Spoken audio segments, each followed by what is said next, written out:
Masya Allah, kisah seorang tidak bisa baca Quran tapi kuburnya bercahaya. Ternyata semasa hidupnya lakukan hal ini.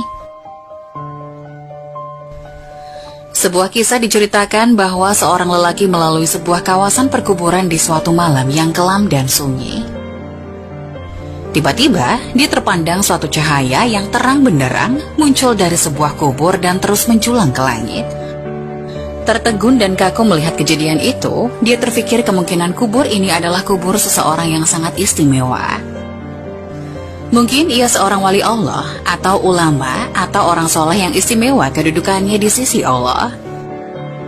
Diambilnya sebatang kayu, lalu dipacak di atas kuburan yang bercahaya itu. Keesokan harinya, lelaki itu datang lagi ke kawasan perkuburan itu dengan ditemani beberapa orang kampung. Beliau ingin menyelidiki dan ingin mengetahui kubur siapakah yang sangat ajaib itu. Untuk mengetahui dengan lebih lanjut, lelaki itu berkunjung ke rumah almarhum dan bertemu dengan istri si mati, lalu menceritakan keajaiban yang dilihatnya di perkuburan suaminya. Anehnya, istri almarhum terkejut dan keheranan. Dia sangat mengenal suaminya. Suaminya bukan siapa-siapa. Suaminya seorang petani biasa saja, bukan seorang alim, bukan seorang ahli ibadah, bukan orang soleh, apalagi bukan imam, bukan muazin, bukan guru Al-Quran. Malah suaminya tidak pandai membaca Quran, dan dia tidak pernah mendengar suaminya membaca Quran. Akhirnya, lelaki itu bertanya, apakah perkara-perkara aneh yang almarhum selalu lakukan dalam kehidupan sehari-harinya. Akhirnya istri almarhum teringat sesuatu perkara yang selalu dilakukan oleh sang suami. Setiap kali sebelum tidur pada setiap malam, suaminya akan mengambil wudhu, kemudian masuk di dalam suatu bilik, lalu diambilnya Al-Quran di atas rak. Lalu dicium dan dipeluknya dengan penuh kecintaan dan kasih sayang.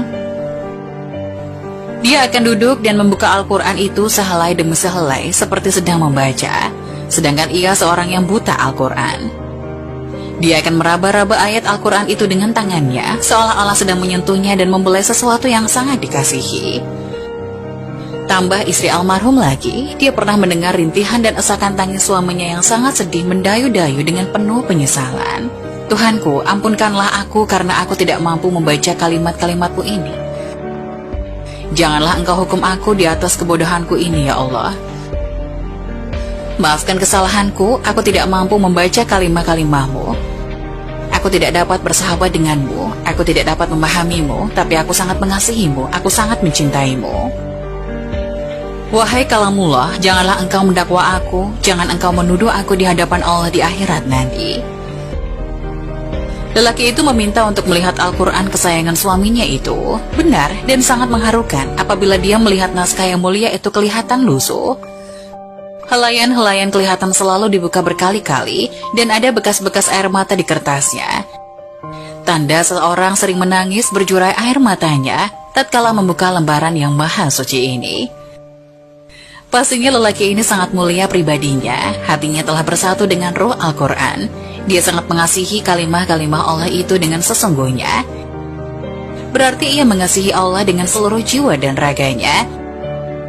Marilah kita menghidupkan Al-Quran di dalam masjid kita, di dalam rumah kita, di dalam diri kita. Setiap masa dan ruangkan masa setiap hari untuk membaca dan pahami isi-isinya. Memuliakan Al-Quran saja sudah mendapat syafaat, apalagi kita belajar membaca dan benar-benar mengamalkannya.